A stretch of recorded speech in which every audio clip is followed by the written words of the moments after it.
Nota sobre a história jurídico-social de Parsagada. Quando os primeiros habitantes se fixaram em Parsagada, em meados da década de 30, existia uma terra disponível, muita terra disponível. Cada morador demarcava seu pedaço de terra e construía seu barraco, deixando em geral espaços abertos para o cultivo de verduras, plantio de árvores e para a criação de animais domésticos. Quase não existia conflitos entre os habitantes envolvendo direitos sobre a terra. E as construções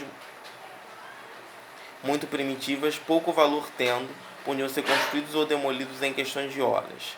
Por outro lado, uma vez que existia uma terra desocupada, qualquer conflito relacionado com a posse de terra, limites, preferências, servidões, podiam ser evitados facilmente com a simples mudança de uma das partes do conflito para outro lugar no morro.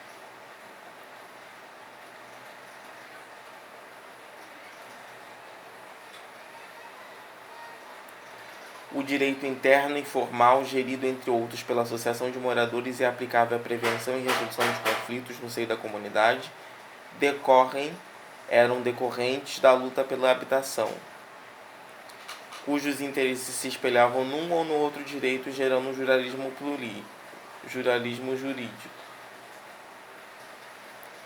Centravam à volta da Associação de Moradores e outros polos de organização comunitária autônoma.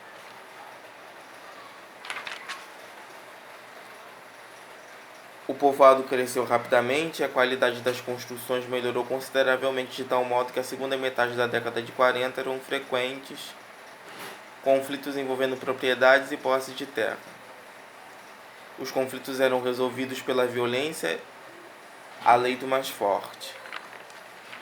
Entre os mecanismos oficiais de ordenação e controle social eram referidos a polícia e os tribunais.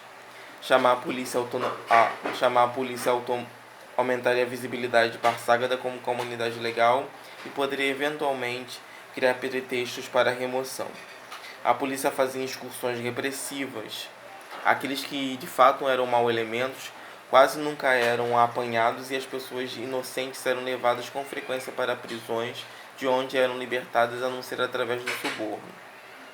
O morador que chamasse a polícia seria considerado traidor ou informante pelos outros moradores e isso poderia fazer perigar sua permanência na comunidade. Quanto aos juízes e advogados, eram vistos demasiado distanciados das classes mais baixas para poderem entender as necessidades e aspirações dos pobres. Nós estávamos brigando por barracos e pedaços de terra que, do ponto de vista dos advogados, não valiam nada.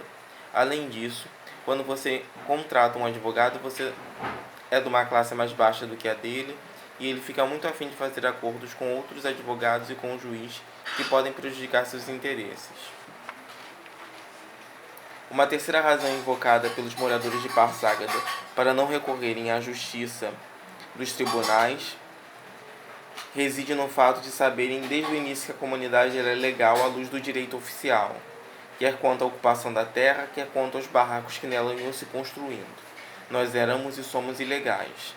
Parece que somente porque a terra não é nossa, o Estado não tem obrigação de fornecer água e luz elétrica e a polícia pode invadir nossas casas quando bem entende. Existem mesmo padrões que recusam candidatos a emprego quando estes dão endereço numa favela.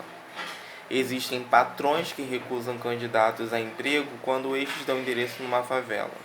Em verdade, os moradores da favela estão habituados a haver iniciado o fornecimento de serviços públicos em períodos pré-eleitorais, como era no caso de Parsagada, para ser interrompido ou abandonado logo após as eleições.